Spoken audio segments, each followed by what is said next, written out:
All right, we're speaking to Dr. Cheah Phaik Yeong, who's an associate professor at Oxford University, but now she heads the Bioethics and Engagement Department at the Mahidol Oxford Tropical Medicine Research Unit in Bangkok, Thailand. So all the way from Bangkok, welcome on the show, Dr. Cheah. Thank you. Thank you for having me. I'm so excited. That's a 1 hour difference, so it's still morning. It's still morning. Yeah. Now, you're a Penang girl through and through. Tell us about your life growing up on the island. Oh, the Penang Island is great growing up there. There's the sea, there's the hills, so you've got everything, and you have great food. So Penang is amazing to grow up in. And I went to Island Girls School in my primary school, and then after that I went to St. George's Girls School. Both were really nice schools, and yeah, I grew up born and bred in Penang. Look at where you are now. In Bangkok, yeah. Now, how often do you come back to Malaysia still? Well, pre-COVID, 4 or 5 times a year. Oh, really? Okay. Family, Yeah. to see my family, and also to, sometimes there are work things in KL, so I go quite often. Okay. Like you said earlier, Penang is the food capital of Malaysia. Like, what is your favorite food that you must have when you go back to Penang? Oh, it's the $1 million question, isn't it? My absolute favorite is what Penangites call Hokkien mee. Which is the prawn noodles. Yes, yeah. Prawn noodles.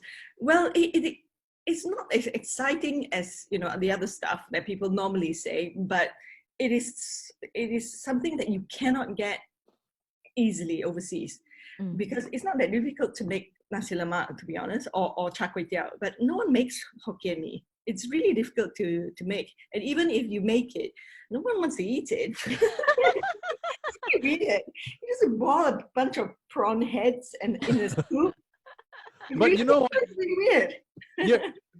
You're in Thailand though, where people say the food is amazing, like the food center of Southeast Asia. When you're there, do you even miss Penang food? Only a little bit. But I do, no, seriously, I do miss it. But Thai food is so good. But that's also why it's really hard to get Malaysian food here. You can, but it's not easy, because why would you have Malaysian food, right? And unless you're a true blue Southeast Asian, you're not going to notice the difference between curry mee and Hokkien mee, right? So yeah, the Thai food is amazing. Yeah. Now, there's also the contention of Hokkien mee. Like in the north, in Penang, it's the prawn noodles. But here in Klang Valley, at least, Hokkien mee is the black noodles. Hokkien cha, the Hokkien fried noodle. And then down south in Singapore, Hokkien mee is the other type of prawn noodles, the white one. But it's also fried. So it's a little bit different. So how did we get to talk about food I don't know, you talk today? about food. Yeah. Anyways, let's get back to Dr. Cheah now. So Doctor, you became an associate professor at Oxford University back in 2005. Like, how did you get that job? Oh, it wasn't 2005, it was 2016. Okay. But 2005, I was in KL, I was working there. And then I applied for a job at Oxford University. There was a vacancy there for a research associate post. And it was a 1-year contract post. And I was already working, in an adult job in KL, working in Abbott Laboratories.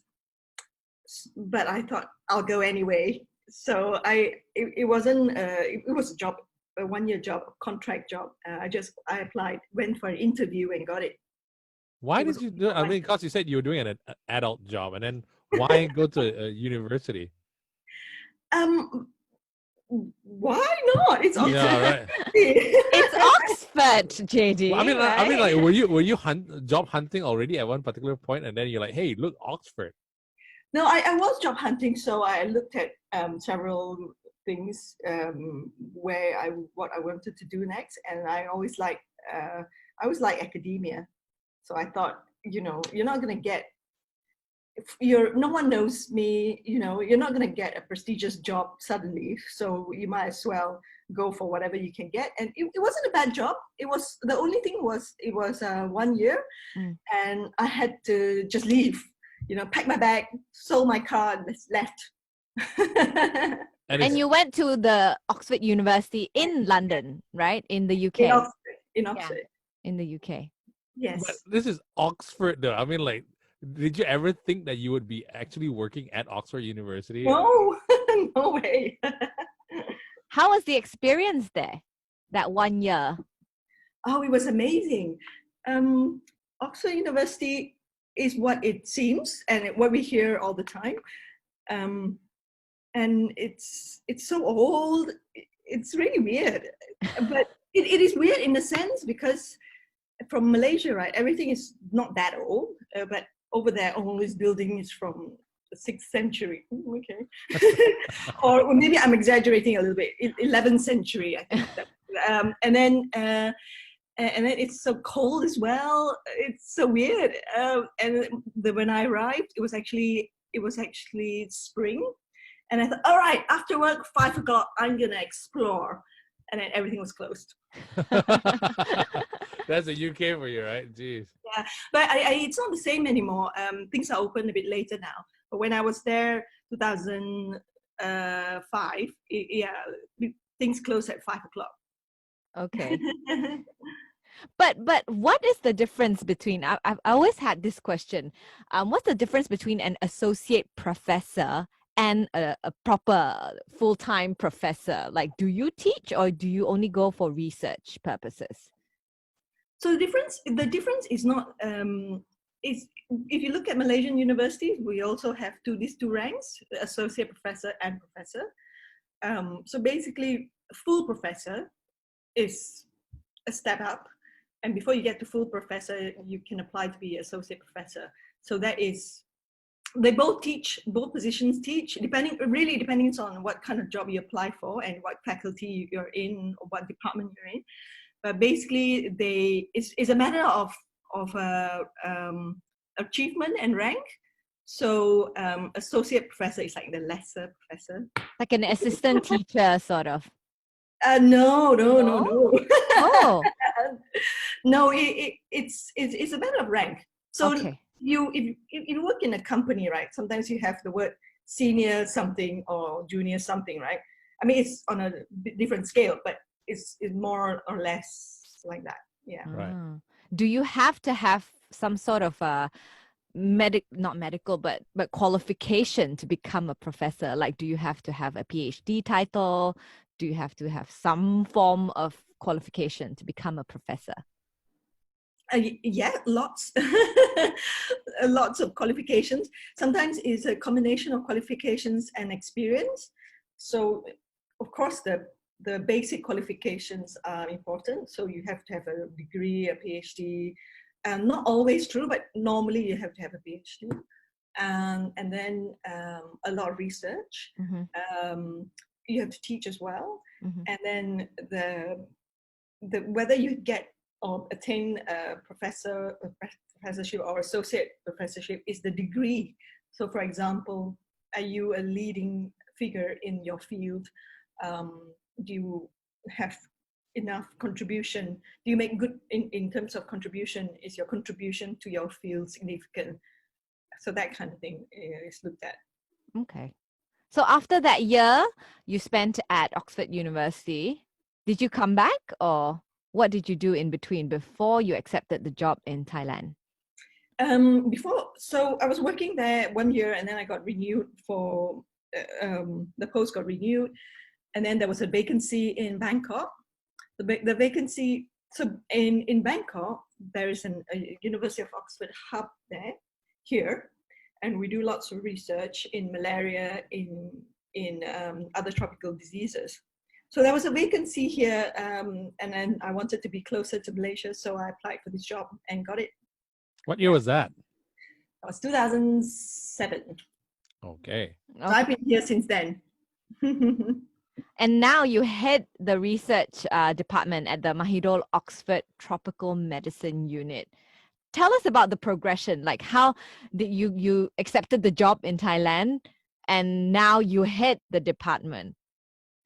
So the job I applied for in Thailand is the head of clinical trials. So head of clinical trials is a different type of job from what I'm doing at the moment. And after doing that for a few years, I started the bioethics and engagement department within Moru. So I'm not the head of Moru. And that was because, you know, there's lots of medical research happening in the world, including in low and middle income settings, in resource poor settings.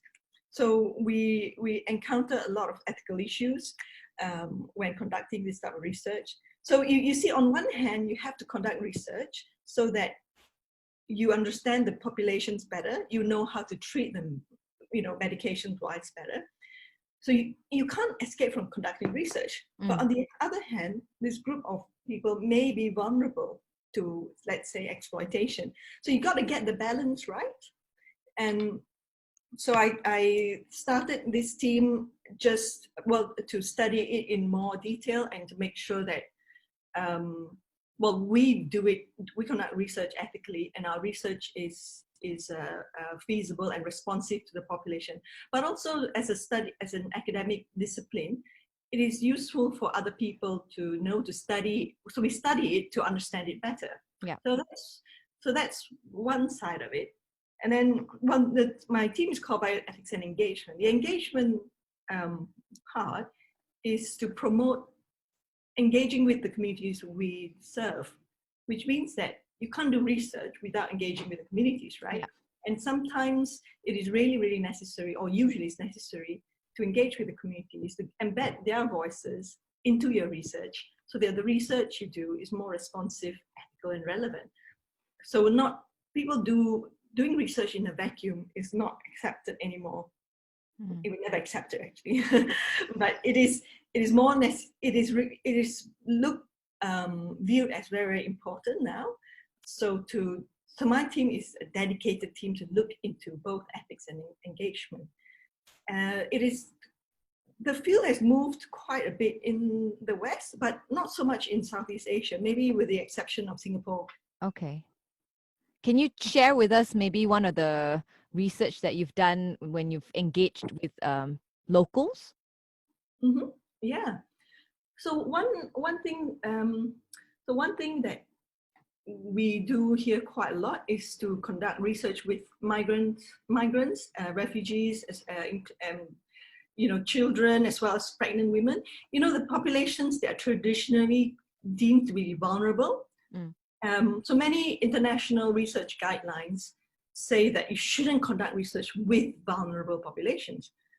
But then if you do that, then there will never be medications for children and for pregnant women, right? So you're here. So one research I've recently completed is conducted on the Thai-Burmese border with these traditionally vulnerable populations, and then we interview the women who were pregnant women included, and to see if they feel or they consider themselves vulnerable. So, you know, we label people as vulnerable, but they may not consider themselves vulnerable. So although they are poor and they have a lot of limitations because of education and legal status and things like that, I mean, a lot of them are migrants without documentation. You know, they're resourceful, they have dreams, they have plans. So, and to offer them research is something we do, and most people think that it is right for you to offer research. They can refuse, and they've told us, yeah, no, we know we can refuse, but we like being involved in research because it helps our community. So being a migrant doesn't mean you shouldn't offer them research. Being a migrant doesn't mean that they don't have plans, they don't have views. So yeah, I mean, that's well, and then you think, oh yeah, we knew that already, didn't we? But actually, if you think about it, a lot of people will say, well, no, we shouldn't, work with them because they're vulnerable. Maybe you should ask them first. Yeah. Yeah. What are some of the challenges of working and heading a research unit in a foreign land? Oh, in a foreign land, lots of challenges. Lots of challenges. So the unit in Bangkok, although we're based here, we work in many places in the region. So there's Cambodia, there's Laos, there's Burma, there's Thai-Burmese border. It is culturally very different from one another. As you know, you're Malaysian. So Southeast Asia is not one thing. So wherever we go, we just need to understand the culture a little bit more before doing anything. I don't speak the local languages because it's really difficult. Thai, at least? You've been there for a while. You've been there for like 13 years right now? A little bit of Thai. It's quite embarrassing actually. My Thai should be better. But as we, understanding the context and culture of wherever we work is key to having a successful relationship with the local community. And obviously, I don't work on my own. I have a team, and the team comprised of local people, so who know the culture, who know the language, who know who the gatekeepers are, so that we don't tread on toes that we shouldn't tread on. Yeah, it's challenging, but I think all the same, it's also very interesting. And then it's really, really nice going into a place and not feel like a tourist. It's really, really nice. Actually, you know what about that? You've been there for 13 years now. Do you really feel like you're in a foreign land, or does it feel natural to you already? Like home already. Like home? Oh, don't ask me this question. Home. I don't know where home is, but home is Thailand now. But my home in Penang. I mean, I have a connection with Penang, so I'm a true blue Penanga and Malaysian. So Malaysia will always be my mother country, and I will probably never give up my passport. So. Now, what are some of the qualities that a person must have to be able to do what you do? I don't really have. I don't think I have a clever answer for you. It's probably an answer you can ask everyone who have busy jobs.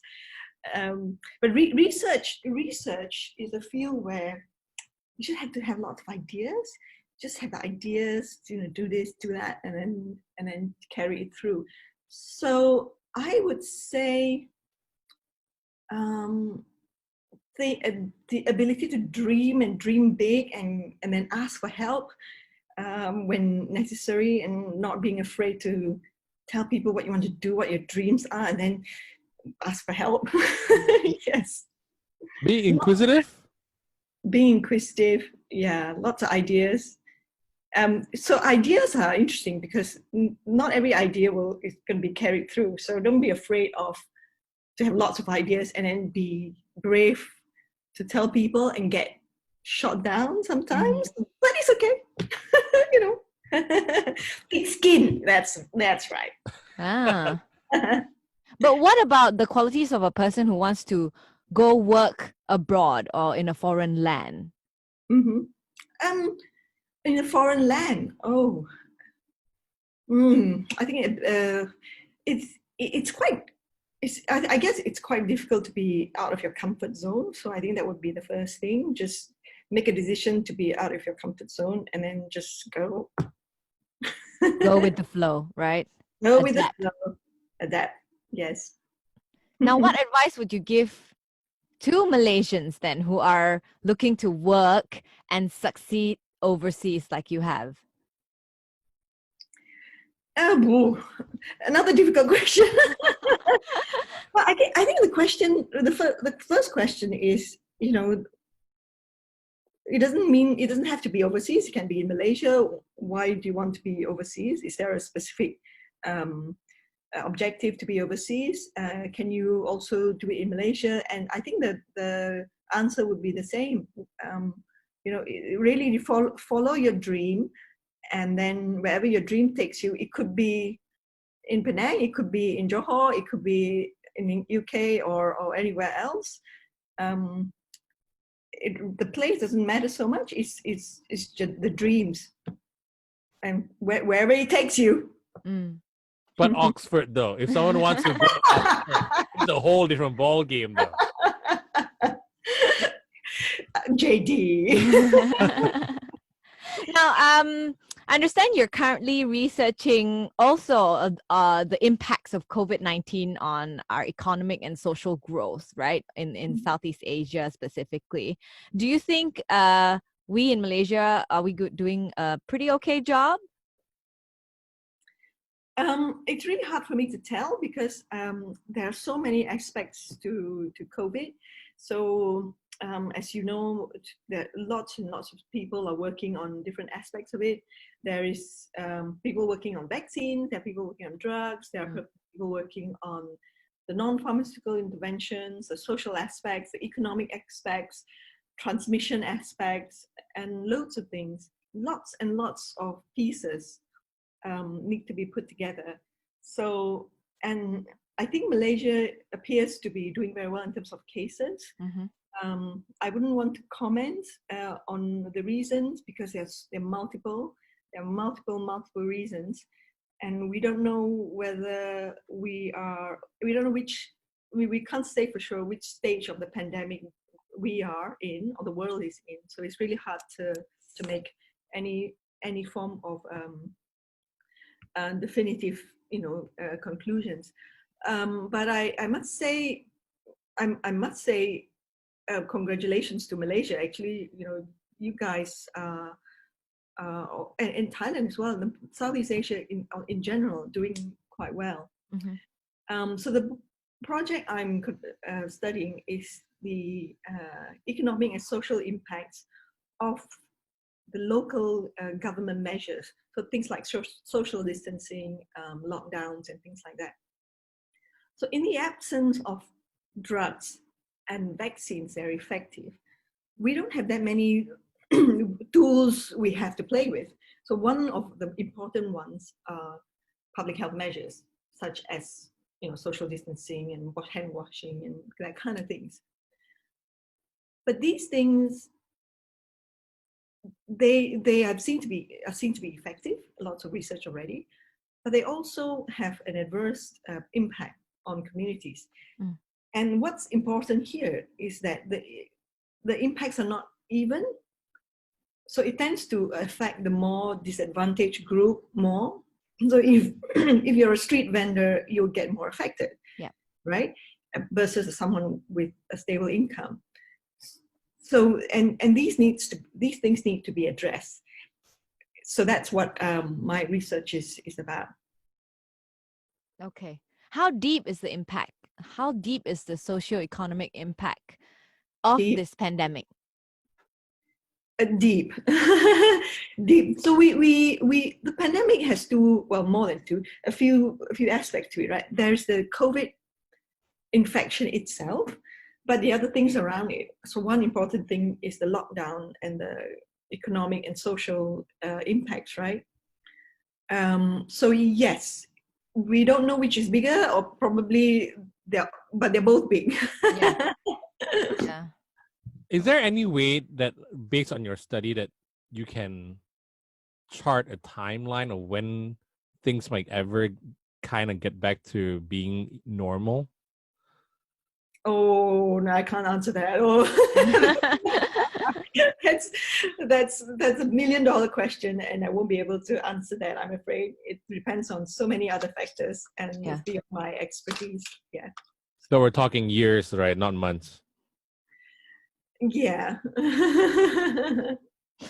All right. Well, thank you very much, Dr. Cheah, for that, for speaking to us, and all the best in your job and your research. We look forward to hearing bigger and better things from you. Yeah, and when you come down to KL, please do visit. I will do. You will take me to a good Hokkien mee, right? Yes, we will. There's no good Hokkien mee here. Like I said earlier, the Hokkien mee here is black in color. I will take you for that. Hami, right? Hami. I'll take you for that. Yes. Okay. All right. All right, let's take a quick picture first before we let you right, go. okay. Yeah.